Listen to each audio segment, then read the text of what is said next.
Olá Renan, olá Alex, eu sou o Gustavo, não sei exatamente quem está vendo o vídeo, mas hoje eu vou falar um pouquinho sobre o PowerPC, algumas curiosidades, funcionamentos e tudo mais. Iniciando falando um pouco sobre a história do PowerPC, ele foi criado em 1991 e é bem interessante que ele adveio de uma, não só de uma empresa, mas sim de uma aliança conhecida como AIM, que foi composta pela Apple, pela IBM e pela Motorola. E eles queriam, baseado, né, no conceito de RISC, Reduced Instruction Set Computing, fazer um processador com um desempenho extremamente alto comparado com o que tinha na época. E a arquitetura adveio, né? Eles quiseram fazer isso principalmente devido a Apple estar buscando processadores mais potentes para os seus computadores Macintosh da época. A IBM já tinha muito conhecimento sobre arquitetura RISC e a Motorola já tinha um conhecimento bem vasto sobre microprocessadores. E teve um impacto extremamente grande, né, por causa que, principalmente que a arquitetura RISC ainda era nova, e ela permitiu melhorias muito essenciais para o que a gente tem hoje, né, melhorando tanto o desempenho, tanto em eficiência energética e até mesmo o tamanho que, que possuiu e conseguiu modificar nessa gama de dispositivos, até desde computadores pessoais até sistemas embarcados e servidores. E algumas curiosidades interessantes do PowerPC é que hoje em dia ele já teve a sua troca de nome, hoje ele se chama de PowerISA, que significa Power Instruction Set Architecture, que eles acharam que fazia mais sentido mudar para esse nome, devido que seria algo mais inclusivo, que refletia exatamente o que é o processador. E algo que eu achei muito legal, que eu não fazia ideia, é que mesmo sendo criado para computador, né, um PowerPC, diversos consoles como o Xbox 360, o PS3, o Wii U, que eu acho que é o mais novo dessa lista, o Wii U, com lançamento já na segunda década de 2000, são todos utilizam o PowerPC como seus processadores, o que é algo interessantíssimo. Falando um pouco melhor sobre a arquitetura do PowerPC, ele foi projetado, né, para ter 32 bits, mas depois ele já foi adaptado para 64. E ele tem uma quantidade de registradores bem alta, ele tem 32 registradores de propósito geral, com 32 bits de largura em CPUs de 32 bits e 64 de largura em CPUs de 64 bits. É, ele consegue fazer mais operações do que a gente está acostumado, ele consegue fazer outros tipos de operações aritméticas, mas também mantém com operações lógicas, deslocamentos, rotações e comparações. O PowerPC ele funciona utilizando um conjunto de instruções que vão realizar diversos tipos de operações projetadas para ser tudo isso executado em um único clock. Uma especifica e falando algumas especificidades da arquitetura do PowerPC falando um pouco das operações, né, falando das operações aritméticas. Ele consegue fazer multiplicação, não é que nem a nossa Z01 que ela tem que fazer sucessivas somas, né, para simular uma soma, para simular uma multiplicação, então ele tem essa operação própria. E ele também tem um sistema extremamente interessante de branch prediction. Que o que é isso? Ele já tem registrado no banco de dados alguns tipos de condicionais que consegue fazer. Ele meio que faz uma verificação de uma condicional e não precisa passar pelo código inteiro dessa condicional. Ele já verifica e já dá a resposta muito mais imediata e muito mais rápida.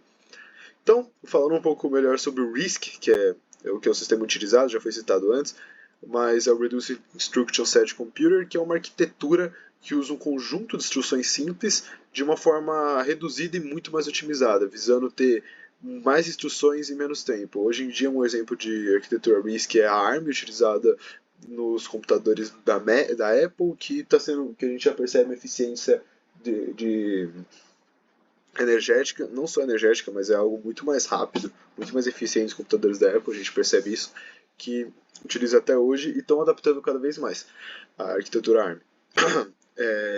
A forma de acesso à memória é bem semelhante à do Z01, ele faz registrador, registrador e registrador em memória, então não acessa diretamente a memória. E falando um pouco melhor sobre isso, que as operações, tanto as aritméticas quanto as lógicas, elas não podem ser realizadas então diretamente na memória, então tem que fazer o carregamento inicial nos registradores, como a gente já está acostumado no Z01, que é o que a gente vai trazer agora, né, a comparação entre estes dois. Bom, falando um pouco melhor sobre o PowerPC, passando um pouco mais rápido, já foi citado, ele pode ter 32 e 64 bits, e sempre tem 32 registradores no 32 e 64 para 64 bits. Ele faz as operações, como já foi citado antes, de aritméticas, lógicas, deslocamento de bits, rotação e comparação, que o de PC eles são iguais, o funcionamento do PC, e ambos não têm acesso à memória direta. Falando um pouco melhor, só passando um pouco do Z01, a gente está acostumado, mas é interessante citar. O Z01 ele tem 16 bits, recebe aquele vetor de 16 bits sempre. O número de registradores são apenas dois, que a gente refere até na assembly como porcentagem A e porcentagem B, que são os registradores. Operações, ele faz adição e subtração, então ele não faz todas as aritméticas, ele fica devendo na multiplicação e na divisão, mas de resto é bem parecido, só não tem essa parte de deslocamento de bits. Então, passando por fim, um código do PowerPC,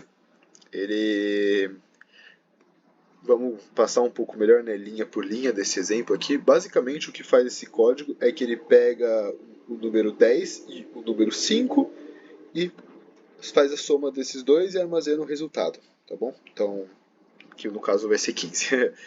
Mas bom, começando, ele começa com esse section data, que meio que ele define uma seção de dados onde as variáveis vão ser armazenadas, você vai utilizar. Essa segunda linha, ele vai registrar, a partir da segunda linha, vai registrar as variáveis, que vai então definir a variável de número, definir a variável num1 com o valor inicial de 5 e a mesma coisa, para num2 com o valor inicial de 10. E logo em si, ele vai definir a variável result com o valor inicial de 0.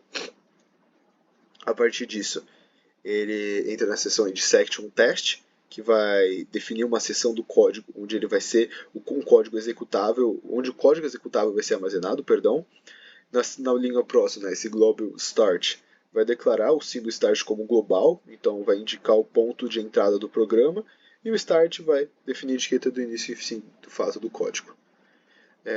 A partir disso, ele já vai começar a carregar os bits, carregando então essa list R3 vai carregar os bits mais significativos, que eles chamam de high address, do endereço da variável de número 1 no registrador R3, e na linha de baixo vai fazer algo semelhante, só que ele vai carregar então esse LWZ-R3, vai carregar o valor armazenado no endereço número 1, no num1, e vai no registrador R3 também, nessa list R4 vai carregar então os bits mais significativos do endereço do num2 no registrador R4, e a partir disso já consegue fazer a soma de fato, que é a partir do bem semelhante, com o Z01, ele faz só que ele inverte a ordem, a gente fazia antes era o ADDW somava, no Z01 fazia o ADDW do R3 e R4, R5, mas aqui é ao contrário, ele armazena no R5, coloca na primeira linha como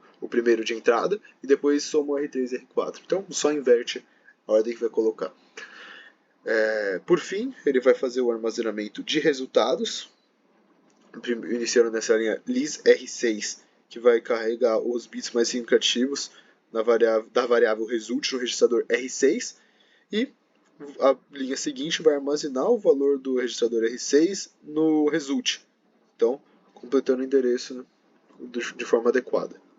E por fim, esse exit syscall, que é encerrando o programa, que está indicado no comentário, ele vai carregar o valor de 1 no registrador R0, que representa o código para sair do Linux, o código de syscall, e o SC, que vai executar em si a chamada syscall, passando o controle para o kernel do programa, para encerrar o kernel do programa.